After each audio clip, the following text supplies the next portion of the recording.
Sri Sharda Devi and her Divine Play, Chapter 5, page 65. This ceremony was significant for both Ramakrishna and Sharada for four reasons. First, although both were divine, when they incarnated as human beings, their minds were covered with a thin veil of Maya. If they were always aware of their true nature, they could not have functioned in the world. When they were young, they were not fully aware of their divinity. Because Ramakrishna had attained illumination by performing sadhana, he decided to awaken his young wife's divinity. Second, their souls became one with pure consciousness and transcended the idea of sex, which originates from body consciousness. Just as Ramakrishna saw the Divine Mother in Sarada, she also saw the Master as the embodiment of all gods and goddesses. Sarada later said to one of her disciples, "Know that the Master and I are identical." Ramakrishna said of her, "She is my Shakti." The scriptures say Shakti, Shaktiman, Abheda. Shakti and the possessor of Shakti are inseparable. Third, in this ceremony, the Master gave Sarada a taste of divine love.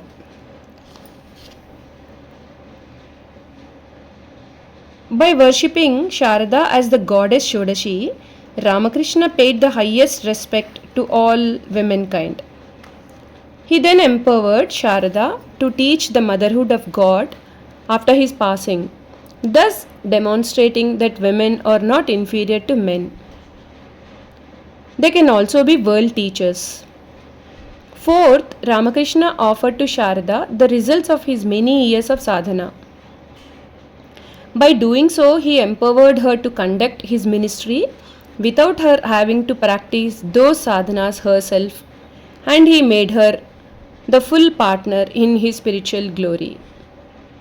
She attained the exalted position of a spiritual teacher without needing to endure the usual austerities practiced by saints. The spiritual disciplines that she did perform were not for her own illumination but for the benefit of her disciples. Later, a woman devotee asked Holy Mother, "Well, Mother, how did you feel when the Master worshipped you as Shodashi?" She answered with a bashful smile, "What can I say? I couldn't understand the mystery. I was not myself then. Perhaps the Divine Mother Bhavatarini possessed me. So I was not aware of what was going on. I saw that the Master dressed me, applied red paint to my feet, worshipped me, bowed down to me, but nothing made any impression on my mind. I sat still, and the Master finally made a full prostration, touching my feet. Afterwards, when I regained my normal consciousness, I mentally bowed down to him again and begged for forgiveness." Saying this, she closed her eyes and remained quiet. After the Shodashi Puja, Holy Mother continued her daily routine of cooking, cleaning, and serving her husband and mother-in-law. She slept in the Master's room for another 6 months. She later vividly described those nights to her disciples. It is impossible to describe his spiritual moods in those days. In his God-intoxicated state, he would sometimes say words incomprehensible to me, sometimes laugh, sometimes weep, and sometimes remain motionless in samadhi like a corpse. The whole night would pass that way. My body trembled with fear, and I eagerly awaited the break of day. At that time, I knew almost nothing about samadhi. One night, his mind did not come down to the ordinary plane of consciousness for a long time. I was frightened and sent for Hriday. He came and repeated the Lord's name for a while into the Master's ear. Only then did the Master regain his normal mood. After that day, the Master taught me various mantras and also told me how to use them for different kinds of samadhi.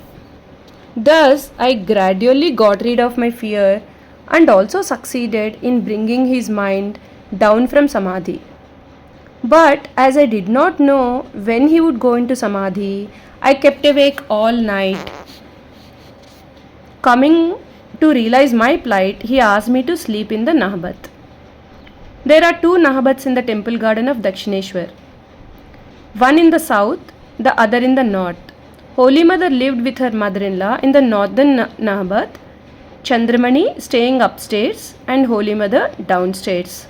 Her tiny octagonal room was 7 feet 9 inches long and 7 feet 9 inches wide. Its ceiling was 9 feet 3 inches in height.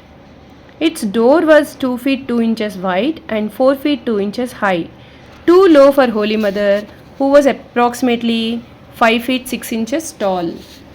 Jai Ma.